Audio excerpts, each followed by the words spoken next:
નમસ્કાર. ધોરણ 11 પ્રકરણ 6 માં આજે આપણે સ્વાધ્યાયના કેટલાક દાખલા ગણીશું.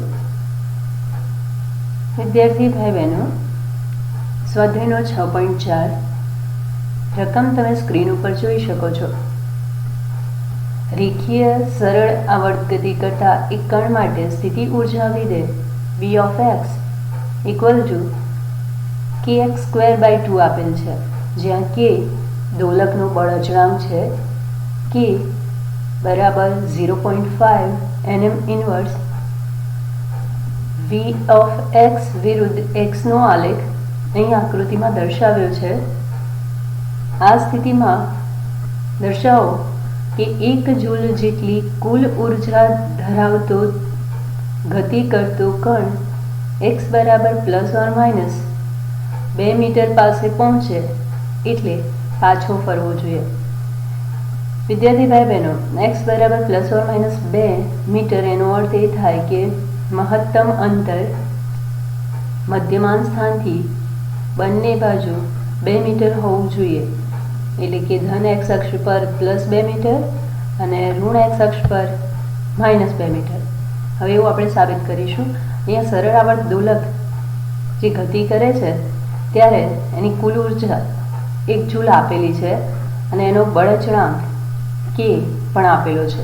એટલે વિગત તરીકે બે વેલ્યુ લખી દો. હવે સરળ આવર્ત દોલકની કુલ ઉર્જાનું સૂત્ર E is equal to k plus v. અગાઉ તમે ભણી ગયા છો. k એટલે ગતિ ઉર્જા, v એટલે સ્થિતિ ઉર્જા, k એટલે 1/2 mv², v એટલે 1/2 kx² અને E એટલે કુલ ઉર્જા 1 જૂલ. આને સમીકરણ નંબર 1 આપી દઈએ. હવે સરળ આવર્ત દોલક ગતિ થતી હોય ત્યારે દોલક અંત્ય બિંદુઓ પાસે પહોંચે એટલે કે છેડાઓ પાસે પહોંચે. જેમ તમે લોલકની ગતિનું અવલોકન કર્યું હોય તો જ્યારે લોલક મધ્યમાન સ્થાનથી કોઈ એક છેડે પહોંચે ત્યારે એ છેડે ક્ષણવાર માટે સ્થિર થાય છે અને પછી મધ્યમાન સ્થાન તરફ ગતિ કરવાની શરૂઆત કરે છે. એટલે જે છેડેથી એ પાછો ફરે છે ત્યારે એની ઝડપ 0 થાય છે. તો તે ક્ષણે v is equal to 0 મૂકીએ તો સમીકરણ 1માં 1/2 mv² પદ 0 થશે. તો ઇક્વેશન આ રીતે મળશે: 1 is equal to 0 plus 1/2 k ની વેલ્યુ 0.5 x². સાદુરૂપ આપો. 1/2 into 0.5 એટલે 1/4 એટલે કે 1 is equal to x²/4. therefore x² is equal to 4. આમ x is equal to ±2 metre. આમ જે વેલ્યુ સાબિત કરવાની હતી સરળ આવર્ત દોલક માટે એ આપણે અહીંયા મેળવી છે. સ્વાધ્યાયનો 6.5 કેટલાક જવાબ આપવાના છે. પ્રશ્ન છે: રોકેટનું અસ્તર ઉડાન દરમિયાન ઘર્ષણના કારણે સળગી ઉઠે છે. કોના ભોગે સળગવા માટે જરૂરી ઉષ્મા ઉર્જા મળે છે? રોકેટના કે વાતાવરણના? આમ તો રોકેટ ઘર્ષણના કારણે પોતાના લીધે જ સળગી ઉઠે છે. એટલે પહેલા પ્રશ્નનો જવાબ આપણે આ રીતે આપીએ કે રોકેટની ઉડાન દરમિયાન તેનું અસ્તર રોકેટના પોતાના લીધે સળગી ઉઠે છે. હવે હવાના અવરોધક બળના કારણે ઘર્ષણ લાગે છે તો ઘર્ષણ વિરુદ્ધ થતા કાર્યના પરિણામે રોકેટની ગતિ ઉર્જા સતત ઘટે છે. આ ઘટેલી ઉર્જાનું શામાં રૂપાંતરણ થયું? તો ઘર્ષણ વિરુદ્ધ સ્થાનાંતર થતું કાર્ય ઉષ્મા ઉર્જા રૂપે દેખાય છે. આ રીતે રોકેટ પોતાના લીધે જ સળગી ઉઠે છે અને ઘર્ષણ વિરુદ્ધ થતા સ્થાનાંતર દરમિયાન થતું કાર્ય એ ઉષ્મા ઉર્જા સ્વરૂપે વ્યય પામે છે.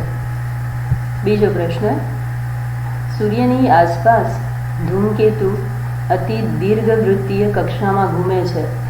સામાન્ય રીતે સૂર્યના કારણે ધૂમકેતુ પર લાગતું ગુરુત્વાકર્ષી બળ લંબરૂપે લાગતું નથી, તેમ છતાં ધૂમકેતુની સંપૂર્ણ ભ્રમણકક્ષા દરમિયાન તેના પર લાગતા ગુરુત્વાકર્ષી બળ વડે થયેલું કાર્ય શૂન્ય હોય છે.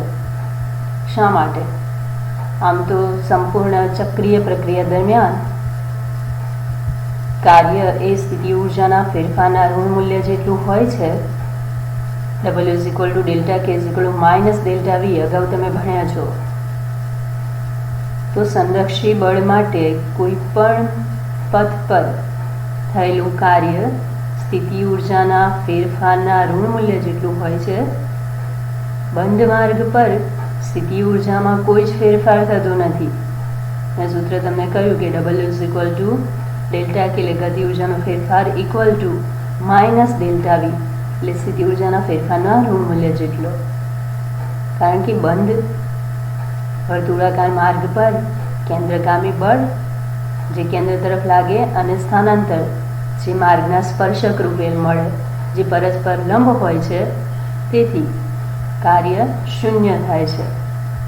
આ રીતે બીજા કિસ્સામાં લંબવૃત્તીય કક્ષામાં ભ્રમણ કરતા ધૂમકેતુ માટે કાર્ય શૂન્ય મળે છે.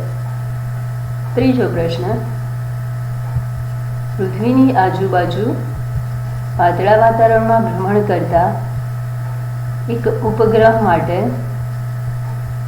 વાતાવરણના અવરોધને કારણે તેની ઉર્જા ક્રમશઃ ગુમાવે છે.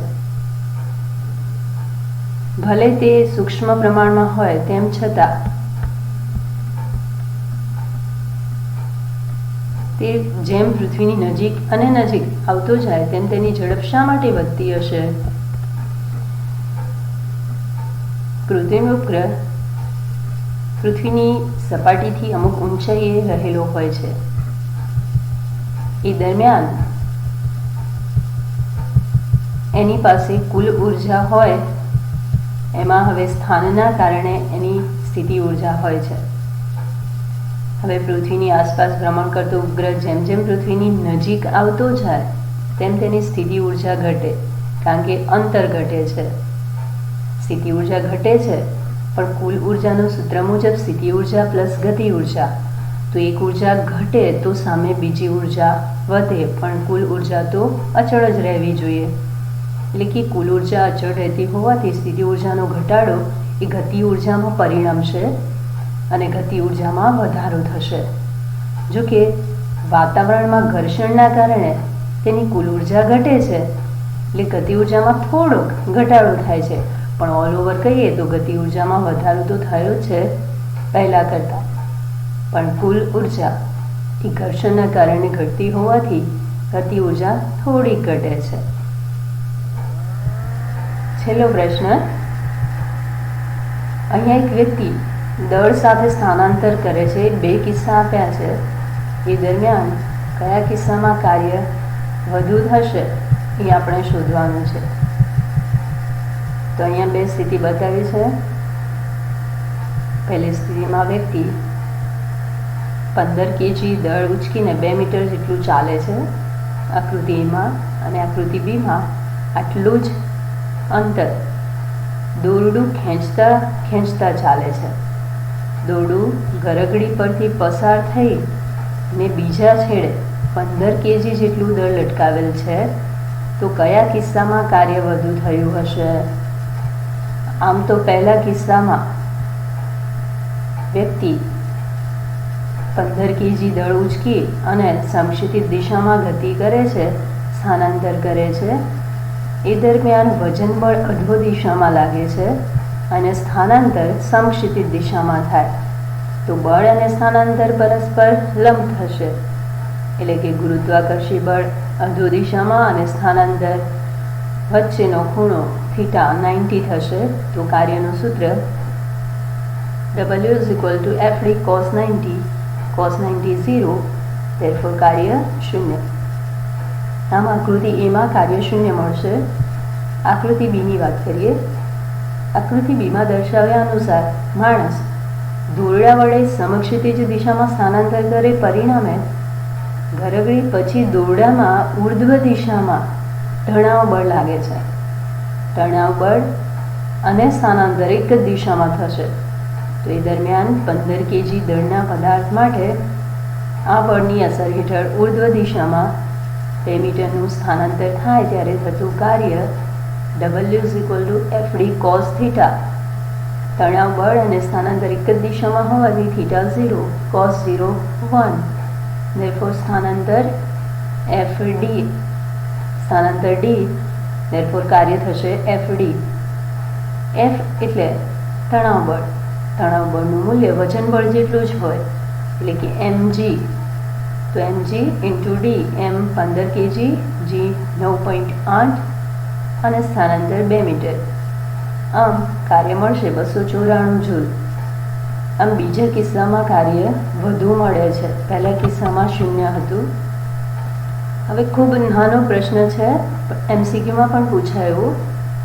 6.11 એક પદાર્થને યામ પદ્ધતિની z અક્ષ પર ગતિ સીમિત કરવા F જેટલું અચળ બળ લગાડવામાં આવે છે, જે સદિશ F = -i +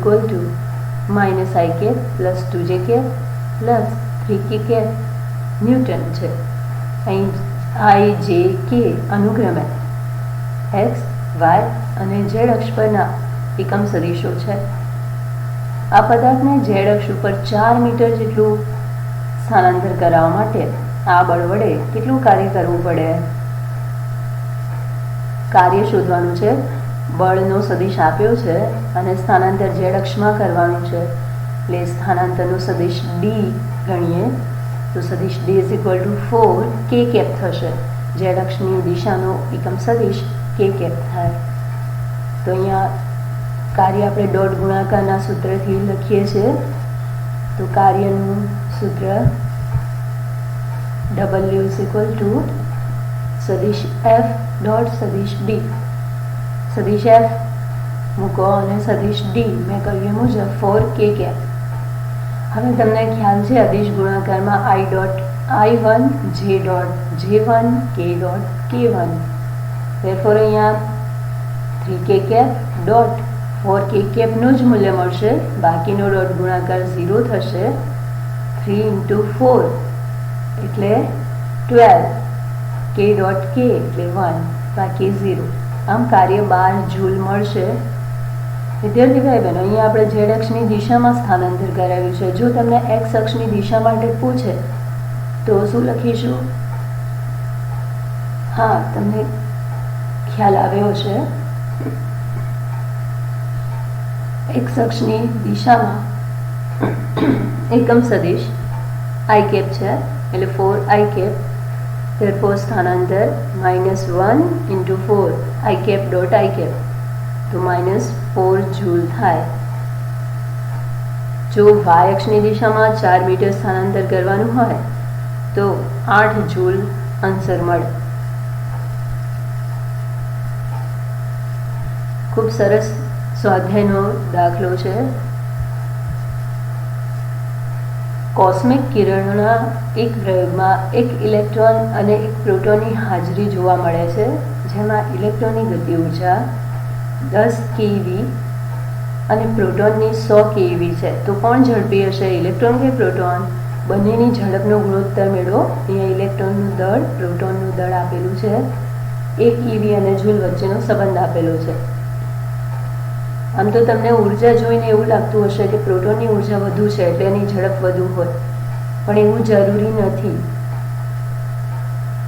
ગતિ ઉર્જા એ દળ અને ઝડપ બંને ઉપર આધારિત છે. તો ગતિ ઉર્જાનું સૂત્ર 1/2 mv² તમે ભણી ગયા છો. તો ઇલેક્ટ્રોન માટે ke લખીએ, E for electron, kinetic energy. તો k = 1/2 mev², અને પ્રોટોન માટે kp 1/2 mpvp². હવે આપણે ગુણોત્તર લઈએ. ke/kp 1/2 mev² / 1/2 mpvp². 1/2 કેન્સલ. હવે જે વેલ્યુ આપી છે દળની એ આપણે મૂકીશું.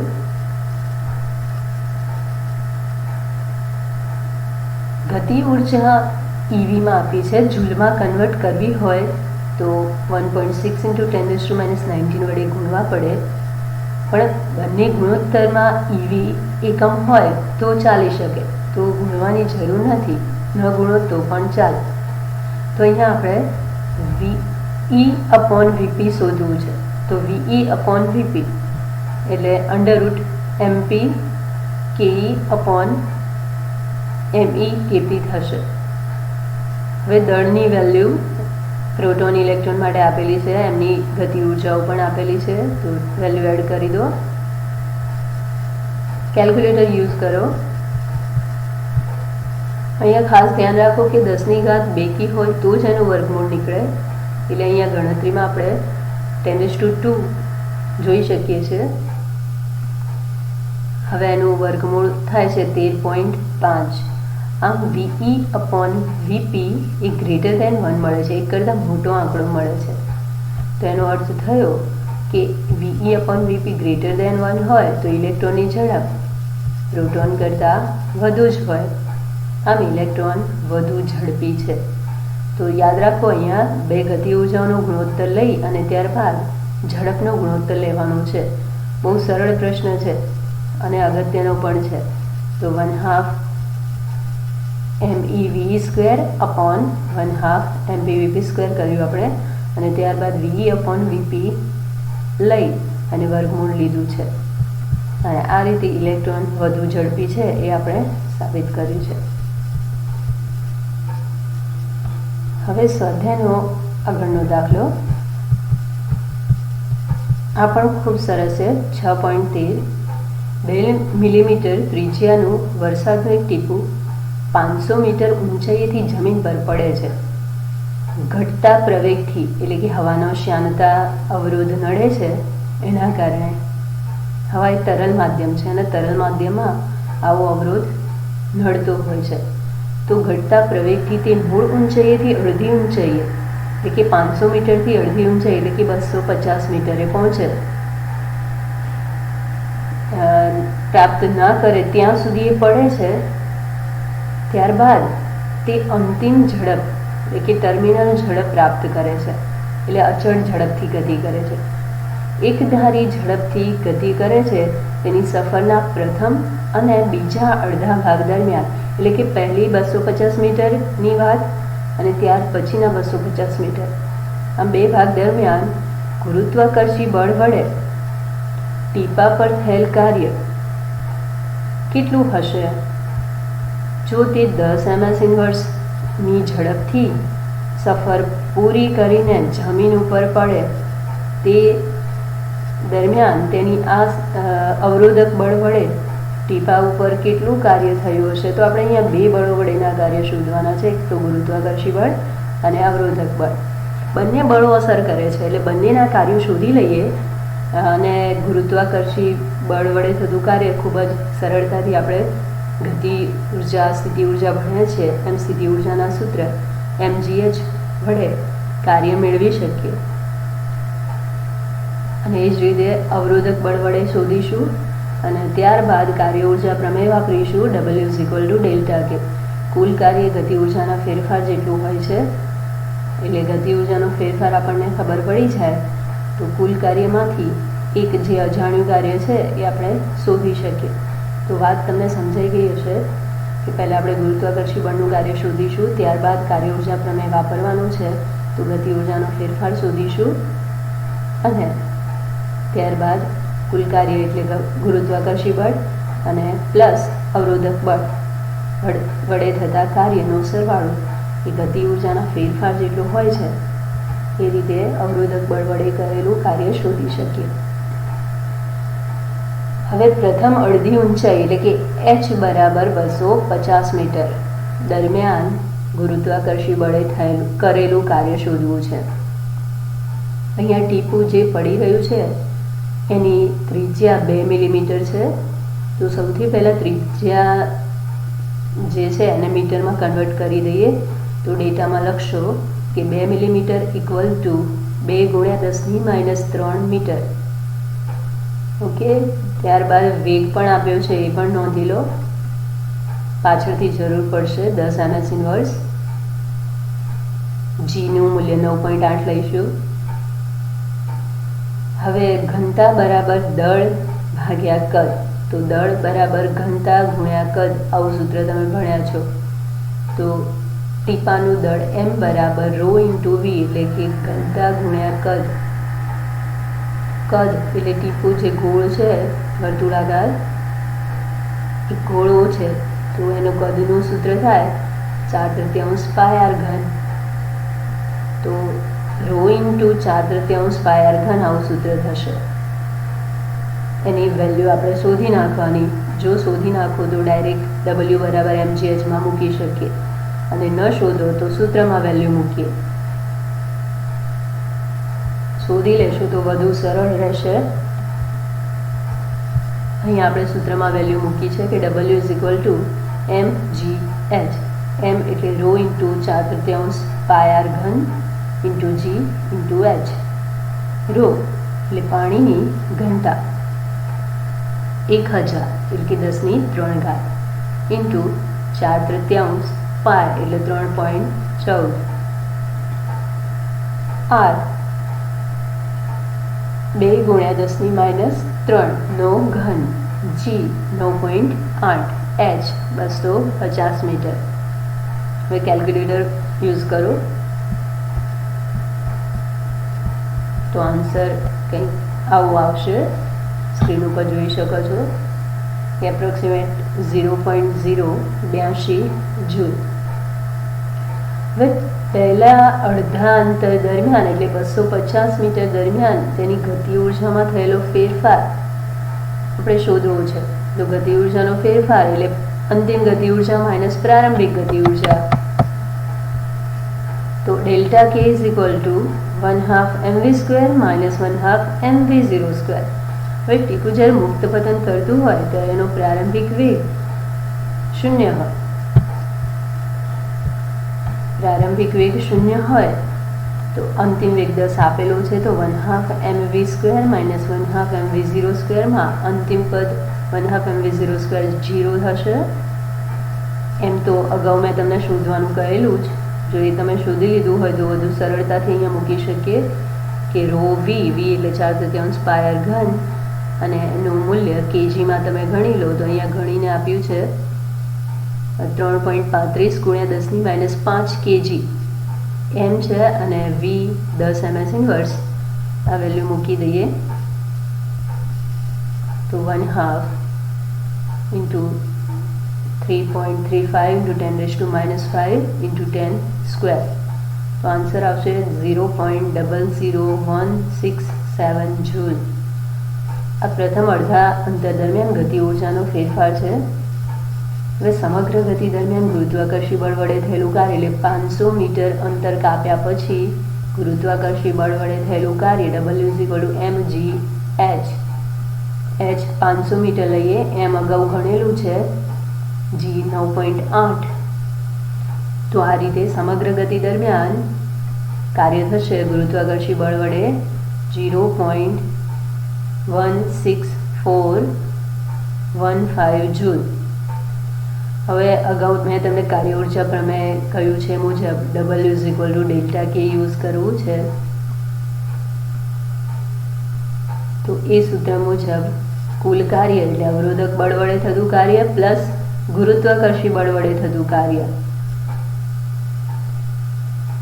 = ડેલ્ટા k. તો અવરોધક બળ વડે થતું કાર્ય બરાબર ડેલ્ટા k માઇનસ ગુરુત્વાકર્ષી બળ વડે થતું કાર્ય. સૂત્ર સમજાઈ ગયું છે કે w = ડેલ્ટા k સૂત્ર વાપરીએ છીએ, અને એમાં w એટલે કુલ કાર્ય, ગુરુત્વાકર્ષી બળ વડે થતું કાર્ય પ્લસ અવરોધક બળ વડે થતું કાર્ય. આમ અવરોધક બળ વડે થતું કાર્ય આ રીતે મળશે કે ગતિ ઉર્જાનો ફેરફાર અગાઉ શોધ્યો છે 0.00167. ગુરુત્વાકર્ષી બળ વડે થતું કાર્ય માઇનસ 0.1645. બાદબાકી કરો તો જવાબ માઇનસમાં આવશે, -0.163 જૂલ. કાર્ય ઋણ મળે છે કારણ કે અવરોધક બળ એ ગતિની વિરુદ્ધ દિશામાં લાગે છે.